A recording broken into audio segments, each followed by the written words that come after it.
Welcome back to Love Where You Live. We're at Hot Lake Springs near Grande, Oregon, talking with Lee about how she and her family chose to face incredible odds to resurrect a former resort. Our son brought us out on a Sunday afternoon, November the 1st. So like a, hey mom, I want to show you something kind of thing? Kind of thing. And he'd gotten a hold of all the rest of the family as well and said, you know, meet me at Walmart. And then we formed a caravan, and he drove us all out here. Of course, David and I was aware it was here.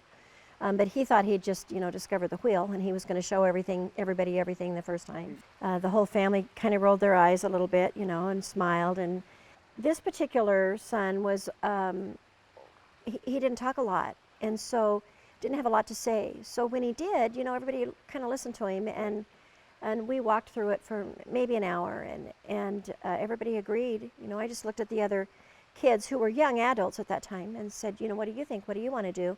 Now, understand, all of these young adults had businesses. We already had 13 businesses, and they all were responsible for those, and some of them even had young families. And we said, what do you want to do? And they all said, yeah, we'll sell everything. Let's do it. Let's just do it. So it wasn't the kind of thing that you say, okay, let's do diligence, because it wasn't rocket science to figure out that this really wasn't a good idea. So we didn't want to do any diligence. No, you didn't have to figure that out. So we just did it, and I literally called a friend of mine, and we went and got on a plane, and we owned it the next morning. There had been some investors involved, and she was one of them. All of these investors in another state had gotten angry at each other because they were left with this mess, and I think sued each other and took a plan around a round table and kind of divided things up. And so she was left with what everybody considered was the trash piece. And so she wasn't a very happy lady about that. In fact, I called her before we headed down, and she hung up on me.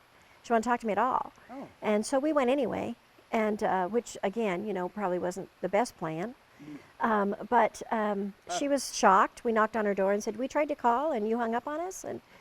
And she had us in, and her husband, and explained to us how many times a day that she was hassled by people who pretended they wanted to buy it or promised to do this. And what would happen is every time somebody would come in, they would tear something up or take something or rate it a little more.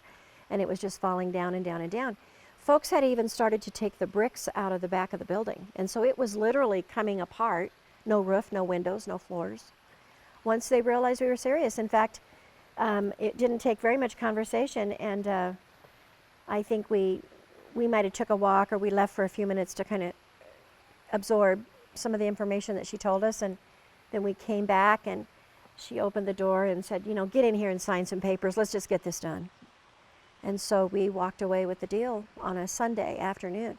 Now, it could very well be that it could not have been done on any day but a Sunday, because there were so many clouds on the title, and there was so many people trying to get it destroyed and tore down. After like everybody was rah, go team, what actually happened? What did the family actually do? We immediately started up. I went and bought a motorhome, and the kids all got travel trailer kind of things, and I hired a nighttime construction crew to work graveyard, because I had to run the businesses during the day. But it was the kind of thing that once you started, you couldn't take your hands off of it, because it had been a party palace for 50 years, you know. So you had to stay right on it. So I worked a graveyard crew from about 6 or so at night until, you know, 5 or 6 in the morning, cleaning up. I had a fire that burned 7 months day and night to burn the trash. Hauled 70 semi-loads of garbage. Out of here? Out of here. And so it was a party palace. It really was, yeah. It was a dump site. And brought in 1,000 loads of fill dirt, base rock, topsoil, that sort of thing. We planted 1,000 trees and bushes to kind of get the grounds under control and do landscaping and fill in hot spots and all that sort of thing. And so that went on for 15 months without not a day that we didn't do that. Why did you put all that time into this? You know, at the time there was no question. Yeah. Now it sounds a little crazy. Looking back on it, Lee's like, I don't know. I think we're all history buffs, and we're builders and fixers, and we like a good challenge. And Boy, I'd say and 75,000 square foot rundown party palace. That's a heck of a challenge, Lee. the community really has been incredible and is still incredible. It was like an old-fashioned barn raising or an old-fashioned church raising, Right. where we had at least 2 volunteers here, sometimes 10, but at least 2 every day for years. Like years. a multiple year worker bee. No kidding. So, I mean, here we are years later, and I look around it now, and it's obviously so much better. So much better than when you found it. What do you feel when you look around here now? You know, we're still so busy that I don't get a lot of opportunity to do that. But just the thought of that is pretty emotional. Because we poured our lifetime in it, practically a generation, and the rest of the world has kept turning. Now some of those babies that were in diapers are, you know, they're getting ready to graduate from high school.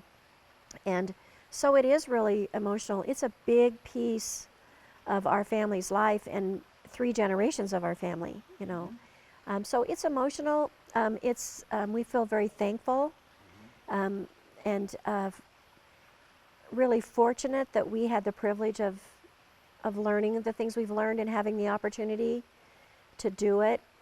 I think now more than when we were in it, I think we realize what a blessing and how I don't want to use the word lucky, but the chances of this working and being successful were not very high. We didn't know it at the time.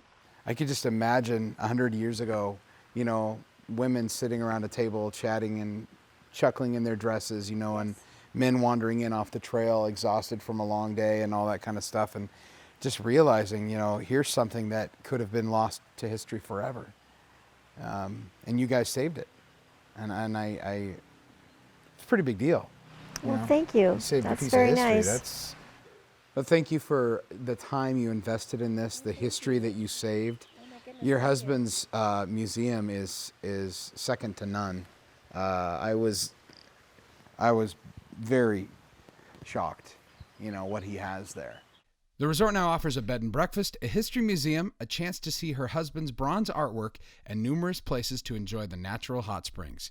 You can see the entire history museum tour we did with Lee's husband David at lovewhereyoulivetv.com, keyword Hot Lake Springs.